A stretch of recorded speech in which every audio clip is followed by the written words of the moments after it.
लोग APPSC paper leakage को solve करेगा बोलने वाला कोई कैंडिडेट दिखाई दे रहा है? सबको डर लग रहा है।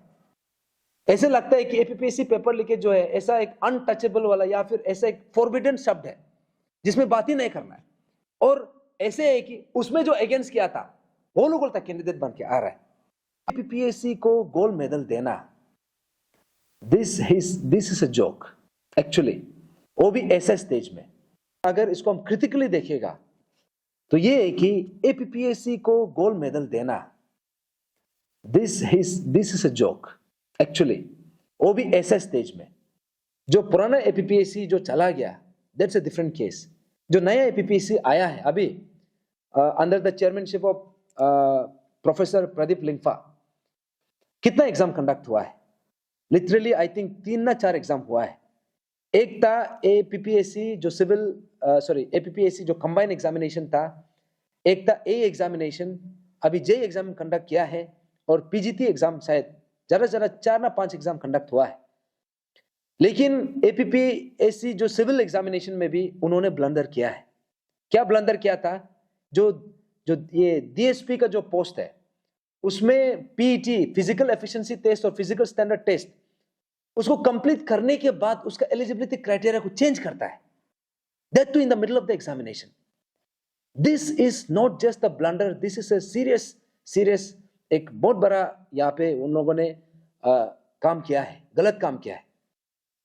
और दूसरा बात ये ए एग्जामिनेशन जो जिसका आज फाइनल हियरिंग है शायद ए का, इतना बड़ा डिस्क्रिपेंसी हुआ। अगर डिस्क्रिपेंसी नहीं था तो कोर्ट क्यों ऐसे वर्डिक्ट देगा? हमने प्रोफेसर प्रदीप लिंगफा सर को पूरा विनम्रता के साथ हमने अपील किया था कि यहाँ पे गलत हुआ है, आप इसको समय रहते करेक्शन कीजिए। लेकिन विद ऑल एरोगेंस उन लोगों ने करेक्शन किया नहीं। बाद में कोर्ट का इंटरवेंशन से उन लोगों को फटकार लगाया गया, तब जाके अभी सोच के देखिए ए का रिजल्ट भी नहीं निकला है। तो उसके अलावा अभी हम जे में देखा है कि जे में 80:20 रेशियो भी मेंटेन नहीं किया है जो रिसेंट एग्जाम हुआ है। So there are issues. ये इश्यू का बीच में इतना सारा वो का ब्लंडर्स और ये का ग्रोस एनोमलीज का बीच में गोल्ड मेडल देना, this is a serious question on the जो कदम उठाया है। दूसरा बात ये है कि पतंग सर को जो सम्मानित किया है, जैसे आप बोल रहे कि पोस्टमसली, वैसे तो पिछले 2-3 साल से तो we have been appealing. In fact I have gone out to honourable chief minister के ऑफिस में भी मल्टीपल टाइम्स हमने रिप्रेजेंटेशन लिखा है, रीच आउट करने का कोशिश किया है। और यहाँ पे सिर्फ ऑनरेबल सीएम सर को सिर्फ नहीं है, हम यहाँ पे अलग अलग यहाँ का जितना भी स्टेक होल्डर्स है, खास करके अपेक्स ऑर्गेनाइजेशंस को भी हमने रीच आउट किया है। लेकिन डिस्पाइट ऑल आवर एफर्ट, इतना समय, इतना ऑलमोस्ट 3 साल से भी ज्यादा लगा दिया। तो इट्स सैड, दुख लगा है कि बहुत लेट से निकला है, but better late than never आया है। तो जब हम सरकार को उसका गलत कदम के लिए, गलत स्टेप्स के लिए हम उसको अकाउंटेबिलिटी हम मांग कर सकते हैं, उसको हम क्रिटिसाइज कर सकता है, तो अगर कोई अच्छा कदम लेगा तो उसको भी हम वेलकम करना चाहिए। तो इसलिए ग्यामर पादंग सर का जो एक्नॉलेजमेंट है, उसका सेक्रीफाइस का जो उसको एक्नॉलेज किया है, भले ही लेट से आया है but better late than never. हम सोचता है कि ये वेलकम स्टेप है। एंड वी बिलीव कि ग्यामर पादंग सर का जो फाइनल विल था, the stage of honesty, I think इसको गौर से सब देखेगा। यहाँ पे बहुत ज्यादा अभी क्योंकि स्टूडेंट सेंट्रिक इलेक्शन चल रहा है, दैट इज अपसू का इलेक्शन चल रहा है, तो अभी सब लोग इसी में अपना अपना मैनिफेस्टो में लगा रहे कि हम ये करेगा वो करेगा। आई मीन ऐसे लगता है कि ये लोग दूसरा प्लैनेट से आया है। लेकिन यही सेम स्टूडेंट्स है जो इतना साल से स्टूडेंट यूनियन में है।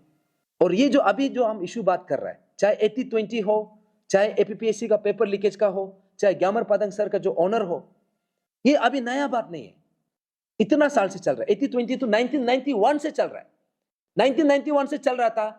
अभी समझ में, अभी सिर्फ इसमें बात कर रहा है। क्यों? क्योंकि इलेक्शन सामने में आया हुआ है। और दूसरा बात यह है कि अभी जैसे कि ग्यामर पादंग सर का जो ऑनर है, इसमें तो किसी से भी हम एक वर्ड भी सुना नहीं है अभी तक। स्टेज ऑफ ऑनेस्टी बना देगा बोल के कोई क्यों नहीं बोल रहा है?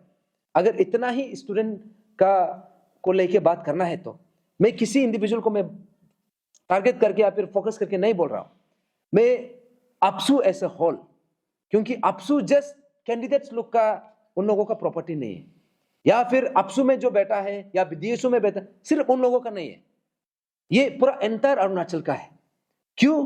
क्योंकि जो मुद्दा के लिए वो लोग बना था वो अरुणाचल का हित के लिए बना था, ना कि सिर्फ उन लोगों का मेंबर्स के लिए। तो इसलिए ये जो ग्यामर पादंग सर का जो इशू है, पोस्टुमसली इट इज सैडली बहुत लेट से आया है, but nevertheless we welcome this gesture. और दूसरा बात ये है कि जो स्टैच्यू ऑफ ऑनेस्टी है, मैं दिल से, अभी तक किसी ने इसमें बात नहीं किया है, तो मैं उम्मीद करता हूं कोई तो इसमें बात करेगा। स्टैच्यू ऑफ ऑनेस्टी को लेके, इनफैक्ट विसल ब्लोअर एक्ट को लेके भी कोई बात नहीं कर रहा है। So there are numerous issues. और एपीपीएससी यहां में अगर कोई भी कैंडिडेट आता है कोई भी पोजीशन में, आप लोग एपीपीएससी पेपर लीकेज को सॉल्व करेगा बोलने वाला कोई कैंडिडेट दिखाई दे रहा है? सबको डर लग रहा है। ऐसे लगता है कि एपीपीएससी पेपर लीकेज जो है ऐसा एक अनटचेबल वाला या फिर ऐसा एक फॉरबिडन शब्द है जिसमें बात ही नहीं करना है। और ऐसे है कि उसमें जो अगेंस्ट किया था वो लोगों तक कैंडिडेट बन के आ रहा है। अभी मैं किसी का नाम लेना नहीं चाहूंगा, everybody knows this has become a mockery. APSU का मजाक बना के रख दिया।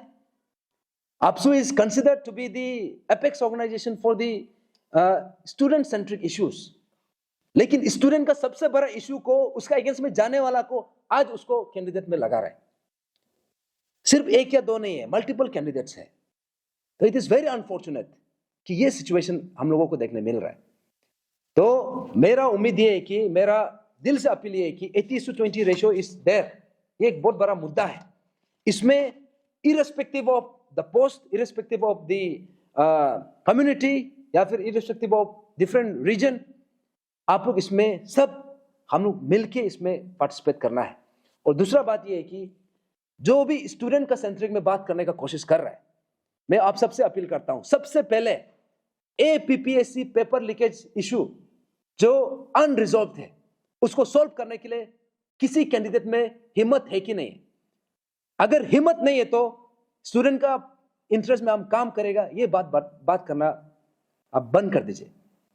अगर इसमें बात कर सकता है तब हम मानेगा कि हाँ, ये आगे जाके कुछ कर सकता है।